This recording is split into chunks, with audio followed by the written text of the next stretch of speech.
કડોદરા પોલીસે હરિપુરા ખાતે ખેતરાળી વિસ્તારમાં જુગારધામ પર રેડ કરી હતી। કડોદરા પોલીસે હરિપુરા ગામ ખાતે આવેલ વિધાતા ઇન્ડસ્ટ્રીયલ પાસે ખુલ્લી જગ્યામાં દરોડા પાડ્યા હતા। ખેતરાળી વિસ્તારમાં મોટા પાયે જુગારધામ ચાલી રહ્યો હતો।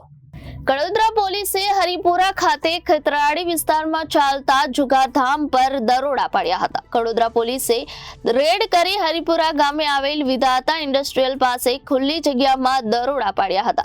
ત્યારે ખેતરાળી વિસ્તારમાં મોટા પાયે જુગારધામ ચાલી રહ્યું હતું। પોલીસની ટીમને મળેલી બાતમીના આધારે હરિપુરા ખાતે ખેતરાળી જગ્યામાં જુગારની મોજ ચાલી રહી છે। જુગારીઓને ભનક ન પહોંચે તે રીતે પોલીસ ઘટના સ્થળે પહોંચી હતી અને ઘટના સ્થળેથી 13,770 થી વધુ રોકડ અને મોબાઈલ નંગ 5 કિંમત ₹20,000 કુલ મુદ્દા માલ 33,770 નો જપ્ત કર્યો હતો અને 7 જેટલા જુગારીઓને પોલીસે રંગે હાથે ઝડપી પાડ્યા હતા।